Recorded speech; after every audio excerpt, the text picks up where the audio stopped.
எதிர்காலம் future tense. எதிர்காலத்தின் முதல் வகை simple future tense. It shows a definite or indefinite action in the future.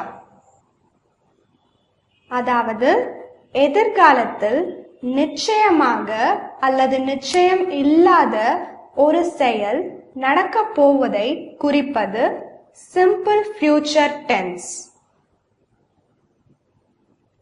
சில உதாரணங்கள் examples. நீங்கள் உங்கள் வேலையை முடிக்கும் வரை நான் காத்திருப்பேன். I will wait until you finish your work.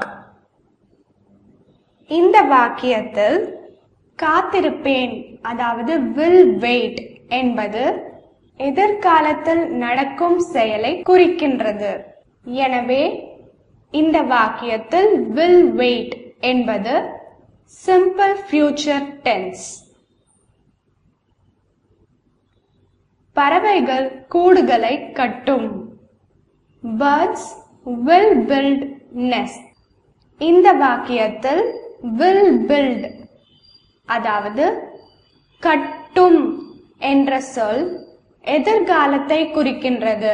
எனவே will build என்பது simple future tense.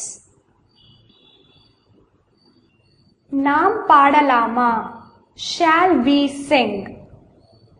இந்த வாக்கியத்தில் பாடலாமா என்பது எதிர்காலத்தில் நாம் பாடலாமா என்பதை குறிக்கின்றது. எனவே shall sing என்பது simple future tense. நாம் சமாதானத்திற்கு போராடலாம். We shall fight for the peace. இந்த வாக்கியத்தில் போராடலாம் shall fight என்பது எதிர்காலம். எனவே shall fight என்பது simple future tense.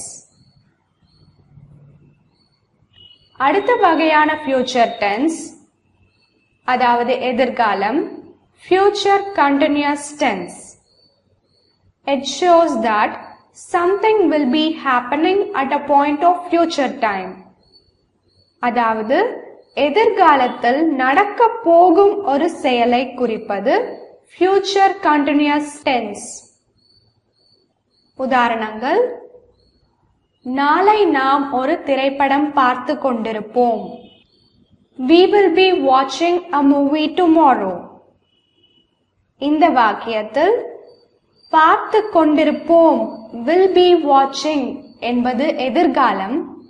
watching அதாவது பார்த்து கொண்டிருப்போம் என்பது நடந்து கொண்டிருக்கும் ஒரு செயலை குறிக்கின்றது. எனவே will be watching என்பது எதிர்காலத்தில் நடக்க போகும் ஒரு செயல். ஆகையினால் will be watching என்பது future continuous tense. ஆசிரியர் அறைக்குள் நுழையும் போது மாணவர்கள் கூச்சலிட்டு கொண்டிருப்பார்கள். The students will be shouting when the teacher enters the classroom. இந்த வாக்கியத்தில் கூச்சலிட்டு கொண்டிருப்பார்கள் என்பது எதிர்காலத்தில் நடக்கக்கூடிய ஒரு செயல்.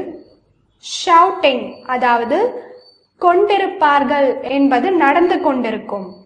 எனவே இந்த செயல் எதிர்காலத்தில் நடந்து கொண்டிருக்கும் என்பதை விளக்குகின்றது.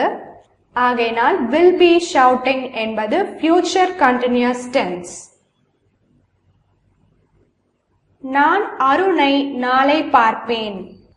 I will be seeing Arun tomorrow. நாளை பார்ப்பேன் என்பது எதிர்காலத்தில் நடக்கக்கூடிய ஒரு செயல்.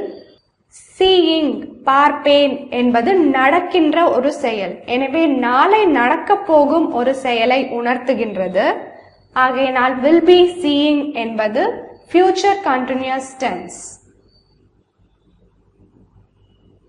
இன்றிரவு நான் வீட்டிற்கு சென்றடையும் போது அவன் தூங்கிக் கொண்டிருப்பான். He will be sleeping when I reach home tonight.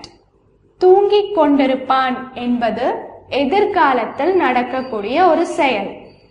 எனவே will be sleeping என்பது future continuous tense. அடுத்த வகையான future tense அதாவது எதிர்காலம் future perfect tense. It shows that something will have happened before another point of future time. அதாவது எதிர்காலத்தில் ஒரு குறிப்பிட்ட நேரத்திற்கு முன்பு நடக்கக்கூடிய ஒரு செயலை குறிப்பது future perfect tense. உதாரணங்கள் இந்த வாரம் இறுதியில் நான் என் வேலையை முடித்திருப்பேன். By the end of this week, I will have completed my work. இந்த வாரம் இறுதிக்குள் இந்த வேலையை முடித்திருப்பேன். அதாவது by the end of this week, I will have completed. ஒரு குறிப்பிட்ட நேரத்திற்கு முன்பு இந்த செயலை நான் முடித்து விடுவேன் என்ற பொருள் விளக்கப்பட்டுள்ளது. ஆகையினால் will have completed என்பது future perfect tense. அனைத்து மாணவர்களும் மாலை 4 மணிக்குள் வளாகத்தை விட்டு சென்றிருப்பார்கள். All the students will have left the campus by 4 p.m. இந்த வாக்கியத்தில் சென்றிருப்பார்கள் என்பது எதிர்காலத்தை குறிக்கின்றது. எதிர்காலத்தில் மாலை 4 மணிக்குள் இந்த செயல் முடிந்துவிடும் என்று இந்த வாக்கியம் விளக்குகின்றது. எனவே will have left என்பது future perfect tense. இந்த ஆண்டின் இறுதியில் அவர் சென்னைக்கு வந்து 24 வருடங்கள் முடிவடையும். By the end of this year, she will have been in Chennai for 24 years.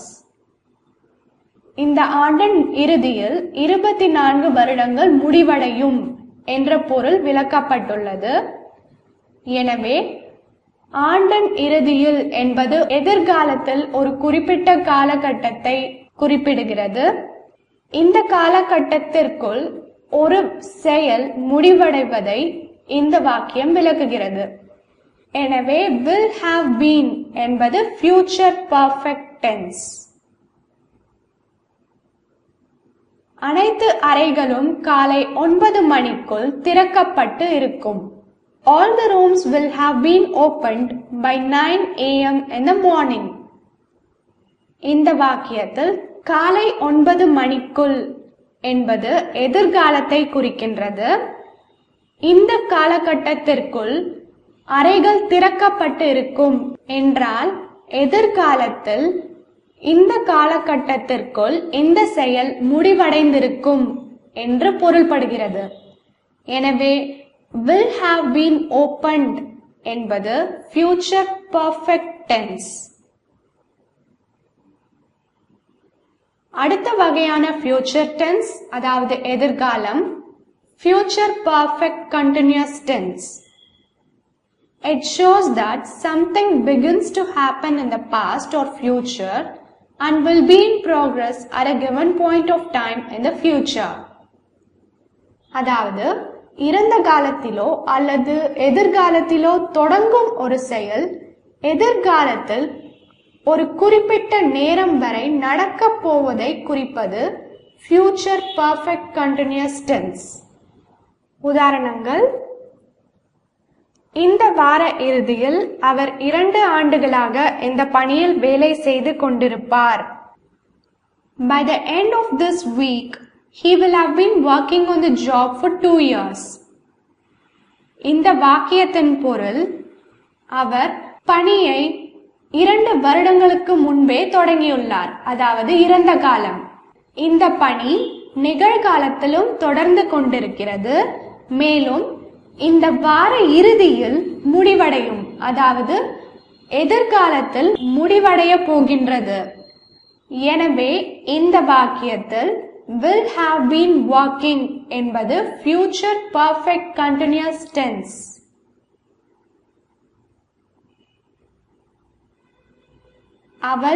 அவளது பட்ட படிப்பை முடிக்கும் பொழுது 1 வருடமாக பிரெஞ்சு கற்றுக் கொண்டிருப்பாள். She will have been learning French for 1 year when she completes her graduation. பட்ட படிப்பு என்பது graduation. இந்த வாக்கியத்தில் உள்ள பொருள் அவள் பிரெஞ்சு படிக்க தொடங்கியது இறந்த காலத்தில். நிகழ்காலத்தில் அந்த செயல் நடந்து கொண்டிருக்கிறது. எதிர்காலத்தில், அதாவது பட்டப்படிப்பை முடிக்கும் பொழுது அவள் அந்த செயலை செய்ய ஆரம்பித்து 1 வருடம் முடிவடையும். எனவே இறந்த காலத்தில் தொடங்கி எதிர்காலத்தில் ஒரு குறிப்பிட்ட நேர காலத்தில் முடிவடையும் இந்த செயல் future perfect continuous tense. ஆகையினால் இந்த வாக்கியத்தில் will have been learning என்பது future perfect continuous tense.